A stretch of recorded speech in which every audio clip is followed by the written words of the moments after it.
Thanks for joining us. I'm part of Southern Indiana Now. We've got a great episode lined up for you. Of course, you can find us on all the places that you can get a podcast. That's, of course, Apple, iHeart, YouTube, our website, southern.indiana.now.com, Spotify, all the places. We'll make sure you're staying connected to us at Southern Indiana Now. We have 4 segments, and we're going to dive into each of them. And the first one we're going to talk with is under our Hoosier Homestead segment, which is all about our culture, heritage, different things that we're doing that's unique in Southern Indiana, and how you can get connected with that. And today we're talking with Chelsea Parr. She's with our Hospice of Southern Indiana, and we're excited to have her as part of our show because our show today is focusing on best practices for life and beyond, what that looks like and how you can get connected with those resources. And Chelsea, thanks so much for joining us today, and excited to talk with you about our hospice in Southern Indiana. Tell me about exactly what it is, because someone may have some misconceptions. They may not understand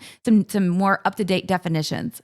Yeah, absolutely. First of all, thank you. It's such an honor to be here and talking with everybody about a topic that's not always comfortable to talk about or easy, or maybe, like you said, has a lot of misconceptions. So hospice care is for anybody that is no longer desiring curative treatment, whatever they may be facing. And that can be at any age. And that's, again, one of those misconceptions, is that hospice may be for only those of advanced age. And it can really be for anybody, depending on where they are in their journey with health and depending on what their goals are. So with hospice care, we just want to provide comfort as we approach and focus on quality of life or end of life.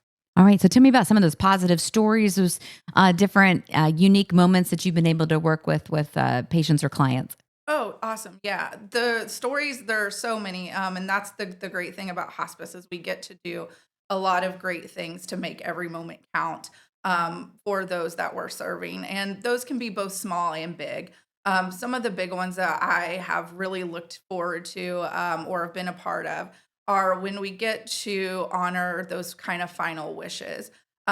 For example, last fall, I worked with a patient that desired to attend the Eldora race one more time.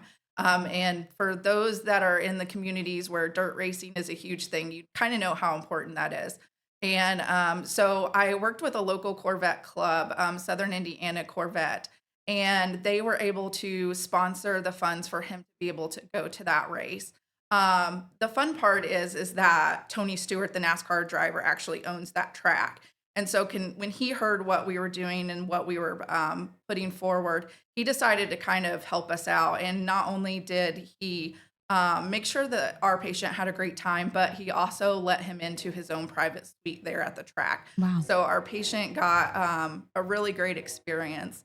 I've also, again, been able to work with patients that desire, just the smaller things, like to go fishing one more time, or, maybe it's around the holidays and we're not really sure what the holidays are going to look like. So we move Christmas up and we make Christmas happen in October.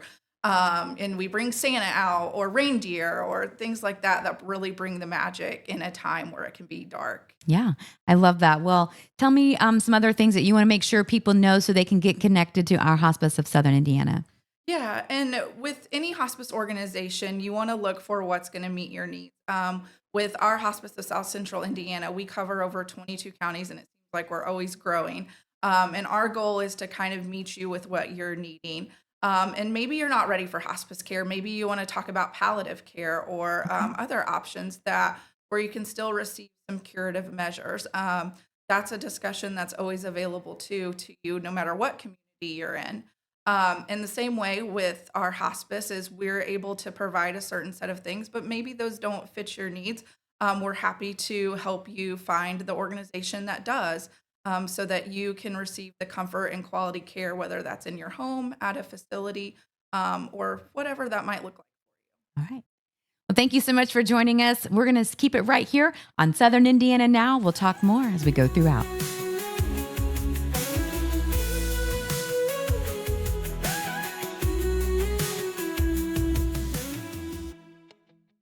Hey, thanks Thanks for having us with you along right now in Southern Indiana now. We're so excited to have Daniel Springer with us. And, of course, Daniel Springer is actually located in Orange County, and we're so excited that he could be part of the podcast today. And, Daniel, tell everybody first where you're located, the office that you are with, and then the area that you serve.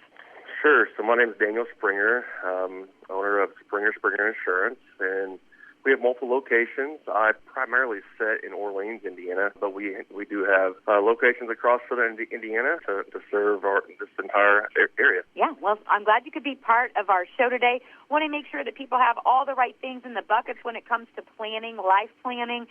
These are things we don't enjoy talking about, but it's good to make sure people have checked off the list. So what are some things that people need to be doing right now in regards to life insurance, Daniel? It's simple. They just need to get it. You know, the truth is we are getting older every day. As we age, most of the time our health is not improving. So as we continue to just kick that ball down the road, the situation happens where you have that stroke, you have a heart attack, you have a car accident that now you're on a lot of medication, where you could have got life insurance very easy before those situations happen.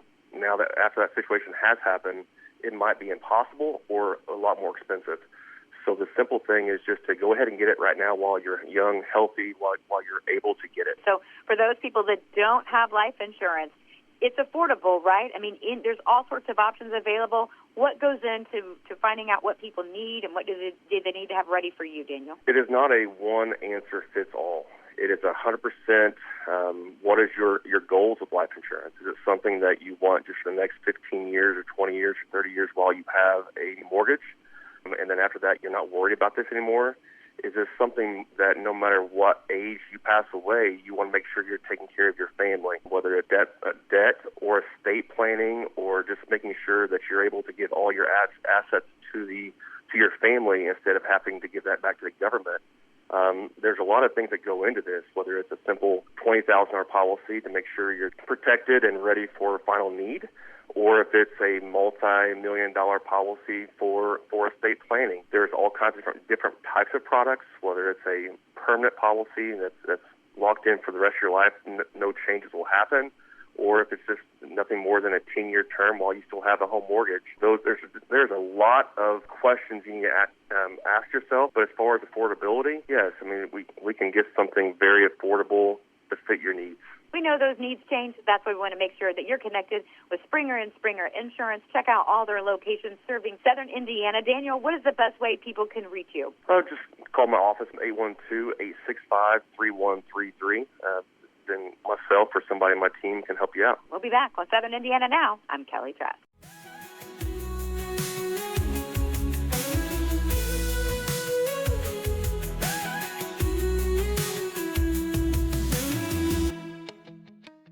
Next up on Hoosier Happenings, we are here with Chelsea Parr with North Vernon Main Street. North Vernon is located in Jennings County. So if you're listening to us at Southern Indiana Now, you'll know exactly where that is, and you can definitely get connected with all the things happening. She has all the answers. We're going to talk to her real quick, and she's going to give us a rundown of all the good stuff happening in Southern Indiana. Chelsea, thanks so much for joining us today, and let's talk about some of the big events and some of the things around the corner for North Vernon Main Street. Yeah, absolutely. I wanted to come today and talk about some of the things that are right on the corner of coming up. For example, our 5K, our Color Your Town 5K registration just opened this week. The race is going to be on April 12th at 6 p.m. In North Vernon. So that's kind of our kickoff for the spring and summer events as they move forward. But some of the big events we're planning, and we'd really like to see the community come out and shine for, is our Main Street Live events. May 24th is our first Main Street Live. It's a Saturday of Memorial Weekend. It's our 500 edition. So lots of special things in the works, and we're definitely looking for not only people to come out and join us and have a good time, but any vendors, whether that be food or items that you'd like to, that you're curating at home that you would like to sell, things like that. We're always looking for that to add to those that come out and the experience that they have. We'll also have more of the Main Street Live events to come out in July, late July and late September. And The lineup I heard is quite impressive. I know they haven't announced it yet, but I know Oh. people are going to be excited. We're going to hear it here first, hopefully. We'll get you connected. So, how can people stay connected with you online, or where can they find out more and calendar events and so forth? Yeah, absolutely. I encourage you to check us out on socials through North Vernon Main Street on Facebook. And if you're looking to get involved, maybe you want to volunteer with one of our events or be a Yeah. part of the committee, or maybe you just need a little bit more information about what lies ahead. Definitely welcome to reach out to Autumn Moore, our director over at Main Street. She's at director at northvernonmainstreet.org. She'd love to get you connected with us and help out in any way. Yeah, I love it. Definitely, Chelsea. Are there some other events and things you want to make sure that people have, or things that they need to know about North Vernon Main Street? Yeah, absolutely. We're looking for anybody that wants to get involved, whether that's you grew up in North Vernon or you work in North Vernon or that community holds a special place in your heart. We're always looking for people to kind of join as we continue to grow and expand. If you're looking to maybe start a brick and mortar business, we'd love to see you in downtown North Vernon. It's growing quite a bit, and we've got some great businesses down there. So, again, please feel free to reach out to Okay. Autumn. We'd love to get you connected. All right.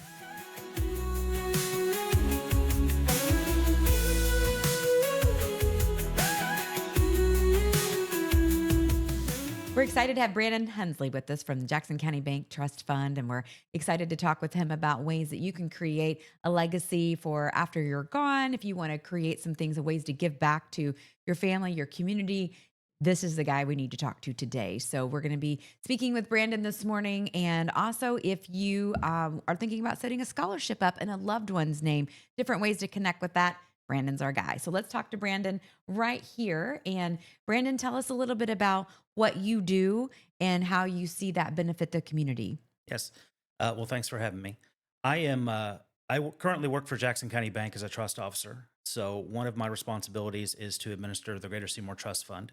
Jackson County Bank is the trustee. They've been the trustee of this scholarship fund or this trust fund for the last 55 years. So it was established in June of 1969 by Mr. Albert Welch.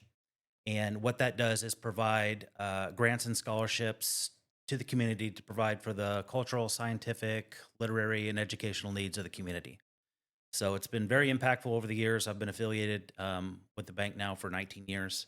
And during my tenure there, this is one of my largest responsibilities annually is Wow. to oversee the scholarship process and the grants from the trust fund itself. I also work with individuals, talk to them about their legacy planning, open new funds on behalf of the trust, and administer those on an ongoing basis. I love that. So tell me a little bit about, so if someone's listening to this show and they could be listening to it from a different state, they could be listening to it somewhere in Southern Indiana. How is it that if they're thinking about planning their will or some different things, what are the parameters? Is there a minimum amount to set up the trust, so to speak, or maybe a scholarship in their name or something along those lines? What are some things that they need to be thinking about as they're getting that created? Yeah, and the nice thing about the Greater Seymour Trust Fund is it's already an established charitable trust. So there's no need to go out and do your own legal paperwork, draft Okay. a will, create your own trust. We've already got one created for that purpose. So as long as you've got that charitable intent and you're willing to open in a fund, the minimum is $10,000 to have a fund in your own name or in somebody else's own name. But yeah, once you have that, we will provide you with a letter of direction and get some details on exactly what it is you want your fund to accomplish, who you want that to benefit. It does have to be charitable in nature. So typically we either have grant funds or scholarship funds, or you can have a combination of the two, what we call a hybrid fund. So you could have for instance, a $50,000 fund that provides maybe half the monies annually to scholarships, and then the other half could benefit several charities that you may name. And this would go on in perpetuity as long as the trust fund was earning monies. And we've got a duty to distribute about 5% of the trust fund balance every year. So every fund within the Greater Seymour Trust Fund, we've currently got 57, but all of them have to distribute monies on some level annually. Okay. So do you have to be from the Jackson County area to set up a fund in Jackson County? No, we've expanded this trust fund greatly, so it is more of a regional trust fund now. So we've got funds that affect the entire state of Indiana. We've got grant funds that are set up to benefit charities across the country, and we get direction from individuals within certain families to do that. So they've got a lot of flexibility just in terms of what they can do with their monies. But as long as the monies go to another 501c3 or qualified charity, you can distribute monies to anybody you'd like. And then when it comes to any of the scholarships themselves have to go for the benefit of the student and the school. So I love that's one that. of our criteria. Well, speaking of, since you're on this segment, who's your good news? So this is a lot of good news because I'm sure you're able to see these dollars do so many things for people. Can we talk about that? Maybe some of the stories that you've seen or lives that have been changed for someone that did some extra planning. Yeah, we work with quite a few people over the years that have decided to make Greater Seymour Trust Fund a part of their estate plan. And what they would typically do is either name the Greater Seymour Trust Fund in their will as a specific bequest. So maybe there's a particular fund they want to see benefit from their estate where they give X amount of dollars to an existing fund. We've got some that have set up their own fund and have created that with language in their will. And usually we're talking with them ahead of this process and helping them get the proper language in there. So when the time does come, we can transition those dollars from the estate directly to the trust fund and set things up the way they would want to see them accomplished. And it's the same for a trust. If you've got a trust, you can also name Greater Seymour Trust Fund as a charitable beneficiary. So the beauty of that as well is I said we are a 501c3, so anybody that makes a contribution to the trust fund gets an immediate tax benefit for doing so. So that we are a qualified charity, so anybody can give and not have to be concerned about those monies not going back into the community Right. because we have a duty to actually distribute Yeah. those. And it's been really impactful. We've got our scholarship deadline coming up tomorrow at midnight. So we gift away probably around $450,000 to $500,000 annually in cash. About 371,000 this year is going to local Jackson County scholarships, and then the remainder is just a combination of grants and scholarships out Everywhere of the else. area. Yeah. Gotcha. All Yeah. right. So regardless of where you're listening to us from, if you're in Southern Indiana or really just anywhere, you can get with Brandon. And what's a good way to reach out to you? We've got our website, greaterseymourtrustfund.org, and all of our contact information is there, as well as online applications for grants and scholarships. I will say the grants, we do have a special grants process that opens every January. January 15th is the deadline, so anybody can apply beginning typically first of the year.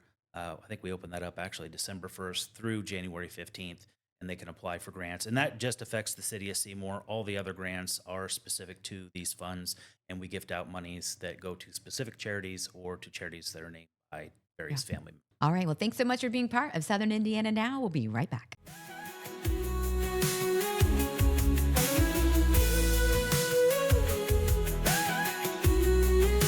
There's so much stuff going on in and around Southern Indiana. We want to know about it. We know you've got stuff to share. You can, of course, do that on our Facebook page. You can send us an email. All the ways to get connected you can find at southernIndianaNow.com. And we have some things that we want to make sure you know. Down in Madison, we got the St. Patrick's Party Week. That sounds super fun. March 9th through the 17th at St. Michael. And you can definitely get connected with that. Scott County, ever wanted to snuggle with a baby goat? I mean, yeah. Stop by March 17th and through April 4th for Baby Goat Days at Goat Milk Stuff Farm. So that's something that we all should do. I think I need to do this too. Jackson County, you can check out the Midwest season opener kickoff at the Brownstown Speedway. So lots of fun things happening. You got Sportsdrome Speedway around the corner down in Clarksville, as well as so many other events happening in and around Southern Indiana. So keep it right here at Southern Indiana Now. Yeah.